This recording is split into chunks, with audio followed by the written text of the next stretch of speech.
तीन सवाल इस पैनल के सामने। सबसे पहला सवाल, भ्रष्टाचार, आतंकवाद, घुसपैठ, धर्मांतरण, लव जिहाद रोकने वाला भारत पेपर लीक को क्यों नहीं रोक पा रहा है? क्योंकि बाकी सारी चीजों पर तुरंत कार्रवाई, लेकिन पेपर लीक पर अभी तक कार्रवाई क्यों नहीं हो पा रही है? क्यों नहीं इस पर रोकथाम हो पा रही है? दूसरा सवाल, 22 लाख से अधिक बच्चों की मानसिक प्रताड़ना की परेशानी का जिम्मेदार आखिरकार कौन है? क्या एनटीए जिम्मेदार है, सरकार जिम्मेदार है, सिस्टम जिम्मेदार है, कौन जिम्मेदार है? तीसरा सवाल, पेपर लीक के गुनहगारों की फास्ट ट्रैक पे सुनवाई और सजा क्यों नहीं होती है? 2024 में 600 से ज्यादा लोग पेपर लीक मामले में पकड़े गए थे, लेकिन अभी तक इसकी सुनवाई चल रही है, किसी को भी सजा नहीं हो पाई।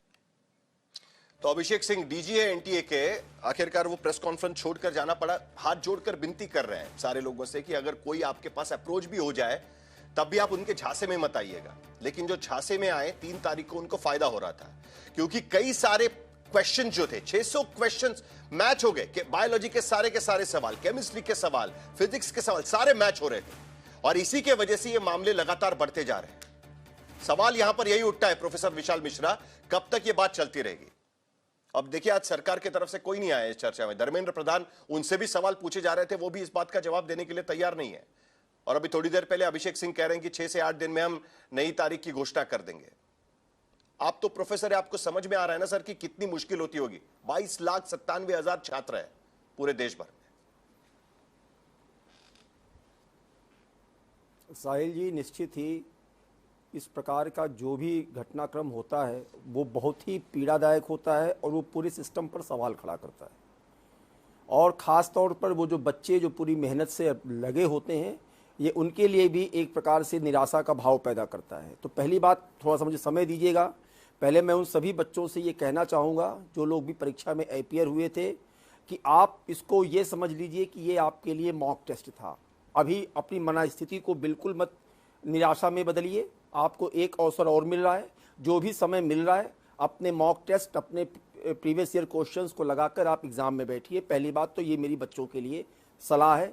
दूसरी बात, ये वास्तव में साहिल जी बहुत विचारणीय प्रश्न है कि इसके पीछे है कौन। इस सरकार को जो भी मास्टर माइंड है, क्योंकि ये किसी आम आदमी का नहीं हो सकता, उस मास्टर माइंड को पकड़ना होगा, तब ये चीज़ों को सामने जो है इसका सोल्यूशन निकल पाएगा। मैं तो कहूँगा कि ठीक है, 7 तारीख को मैंने एनटीए का देखा कि उन्होंने शाम को उनको सूचना मिली कि कुछ माल प्रैक्टिसेस हैं। 8 तारीख की मॉर्निंग में उन्होंने लॉ एजेंसीज को अप्रोच किया, फाइनल डिसीजन हुआ, सरकार ने भी इसको सीबीआई को सौंप दिया, परीक्षा कैंसिल हुई कि ताकि इंटीग्रिटी और ट्रांसपेरेंसी पर कोई सवाल ना उठे। ये बात तो ठीक है, इसमें कोई दो राय नहीं है। लेकिन सवाल ये उठता है कि आखिर जब जीपीएस लगा था, जो जिन व्हीकल्स में पेपर जा रहा था, जो सीसीटीवी लगे थे वो एआई असिस्टेड थे, 5G जैमर्स लगे थे, ऐसी सुरक्षा को कौन है जो भेज सकता है?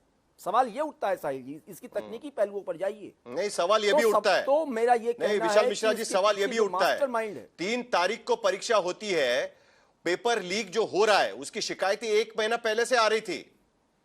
1 महीना पहले से पूरे देश भर में अलग अलग जगह से यह कहा जा रहा था कि भाई ये एक पेपर आया है, और कहा जा रहा है कि अनुमानित पेपर है। 1 महीने से शिकायत आ रही थी। आज तक के पास भी ये पेपर आया था, हमने उस खबर को दिखाया था। हाँ और उसके बाद आज 12 तारीख को आखिरकार जाकर सरकार कहती है कि नहीं हम उसको रद्द कर रहे हैं, एनटीए कह रही है कि हम उसको रद्द कर रहे हैं। ये कहां का न्याय है?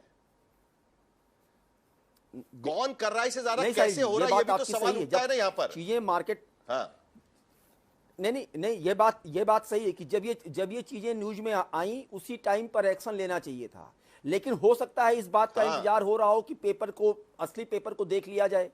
एक संभावना बनती है ना कि हो सकता है एक जो है पेपर को देख लिया जाए। सवाल ये उठता है कि जब इतना बड़ा सेंट्रलाइज्ड एग्जाम है, तो क्यों ना सेंट्रलाइज्ड जो है प्रिंटिंग हो। अभी आप न्यूज में चला रहे थे कि वहां से निकला वहां गया, इसका मतलब कि जहां पेपर छपा या उसके आसपास की कोई ऐसी एक्टिविटी हुई, ये तो कहिए थैंक्स टू दिस गवर्नमेंट कि जो बच्चों के कैरियर से तनिक भी खिलवाड़ नहीं कर रही, ट्रांसपेरेंसी को बनाए रखने के लिए, एक फेयर सिक्योर क्रेडिबिलिटी बनाए रखने कम से कम आज कोई बीच बचाव नहीं होगा। हो गया कि हाँ चलो एग्जाम कैंसिल किया जाता है। आज कम से कम कोई बीच बचाव नहीं होगा। अतुल लोंढे पाटिल यहाँ पर प्रोफेसर मिश्रा कह रहे हैं थैंक्स टू गवर्नमेंट कम से कम लोग पकड़े जा रहे हैं। साहिल जी, थैंक्स टू गवर्नमेंट कम से कम लोग पकड़े जा रहे हैं, अतुल लोंढे पाटिल। हाँ, नहीं नहीं, थैंक्स टू गवर्नमेंट तो है। शुक्रिया अदा करिए सरकार का। 19 राज्यों में 65 पेपर लीक हुए हैं, थैंक्स टू दिस गवर्नमेंट। इतना AI system, 5G, GPS, satellite सब लगाने के बाद पेपर लीक हुए, थैंक्स टू दिस गवर्नमेंट कि लोग पकड़े गए, है ना। बिना सरकारी आश्रय के, बिना संरक्षण के क्या इतना बड़ा पेपर लीक हो सकता है? ये दूसरी बार हुआ है। धर्मेंद्र प्रधान के पहले एचआरडी मिनिस्टर थे, अभी उसको शिक्षा मंत्रालय कर दिया गया है, शिक्षा मंत्री के। क्या खेल, शिक्षा, महिला, युवा संबंधित जो केंद्रीय संसदीय स्थायी समिति है, उसने इस बारे में क्या संशोधन नहीं किया था? 5 पेपर में अनियमितता हुई थी, ये बताया नहीं था? क्वेश्चंस वापस लेना कॉमन नहीं हो गया? 12 क्वेश्चंस आपने जेईई के एग्जाम से वापस लिए, ये क्या हुआ नहीं है? 65 पेपर लीक होने के बाद अगर कोई सरकार को धन्यवाद देता होगा तो अभी तो सब चरण वंदन है सरकार का, लेकिन ये सरकार माफी के लायक नहीं है। ये धर्मेंद्र प्रधान क्यों बैठे वहां पर? ये क्यों इस्तीफा नहीं देते? सिस्टम पे प्रेशर क्यों नहीं आता? मंत्री का इस्तीफा इसलिए होना चाहिए कि सिस्टम में एक मैसेज जाता है कि किसी को भी बख्शा नहीं जाएगा। ये लफाजी जो है ना, ये बंद करो। ये लफाजी है सब कि सरकार ने प्रोफेसर मिश्रा जवाब दीजिए। और इस्तीफा लेने से क्या होगा? सुनिए एक मिनट साहिल जी प्लीज, मैं भी एक कॉम्पिटिटिव एग्जाम से आया हूं, तो ये जो लफाजी है ना कि सरकार ने इस्तीफा लेने से क्या होगा, इस्तीफा लेने से ये होगा कि सिस्टम में एक मैसेज जाता है कि भाई कोई भी गलती करे आपको वहां से हटना पड़ेगा, आप पे कार्रवाई होगी, ताकि सिस्टम पे एक वचक बना रहे। क्या कर रहे हैं अभिषेक सिंह, एनटीए के डायरेक्टर डीजी? क्या कर रहे हैं वो? क्यों पद पे बैठे अब तक? उनका अब तक इस्तीफा हो जाना चाहिए था। ये सारी व्यवस्थाएं कुचल दी गई है क्योंकि इसको राजनीतिक संरक्षण है। राजनीतिक संरक्षण के बिना हो नहीं सकता। साहिल जी, मुझे कितने लोग पकड़े गए? अकेले बिहार में 21 पेपर लीक हुए हैं, अकेले बिहार में। साहिल जी, 10वीं और 12वीं के प्रोफेसर मिश्रा, कुल मिलाकर विपक्ष ये सवाल उठा रहा है कि डर इसलिए भी नहीं बैठ रहा है, पहले तो आपने कानून बना दिया, लेकिन डर इसलिए भी नहीं लग रहा है किसी को क्योंकि सिस्टम में दबाव नहीं आ रहा है। जब तक किसी का इस्तीफा नहीं होता है तब तक सिस्टम पर दबाव नहीं बढ़ता है। जो लोग इसके लिए रिस्पॉन्सिबल है वो सिस्टम में क्यों बैठे हैं? विपक्ष का सवाल यह है। साहिल जी, मैं बिल्कुल कह रहा हूं कि सिस्टम पर दबाव बनाने के लिए या जहां से मानसिकता निकल कर आ रही है पेपर लीक करने की, ये जो मास्टरमाइंड बैठ रहे हैं, इस मानसिकता को कुचलना होगा।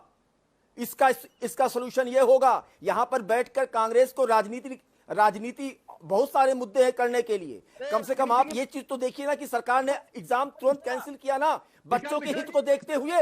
आपके यहाँ राजस्थान सरकार में 19 में से 17 पेपर लीक हुए थे। आपने कितने लोगों का रिजर्वेशन करवाया था? आपने कितने लोगों का रिजर्वेशन करवाया था? अरे बात करिए ना, क्या आपका घोटाला हुआ था कि नहीं हुआ था? देखो, जो सरकार कर रही है उसको एप्रिसिएट करिए। सरकार ने बच्चों के कैरियर से खिलवाड़ ना होने पाए, इसके लिए एग्जाम कैंसिल किया, सीबीआई को इंक्वायरी सौंपा, लोग पकड़े जा रहे हैं और इसका मास्टरमाइंड भी पकड़ा जाएगा। लेकिन ये कह देना इस्तीफा, राजनीतिकरण करना। आप यहाँ राजस्थान में 19 एग्जाम में से 17 एग्जाम के पेपर लीक हुए थे, आप क्या किसने इस्तीफा दिया था? हर बात में राजनीति करनी होती है आपको। ये तो नहीं कहेंगे आप, ये तो नहीं कहेंगे कि इसका बैठकर सॉल्यूशन निकाला जाए, इस मानसिकता को कुचला जाए, राजनीति करने चले आते हैं। अरे बच्चों के कैरियर का सवाल है ये। ठीक है, ठीक है।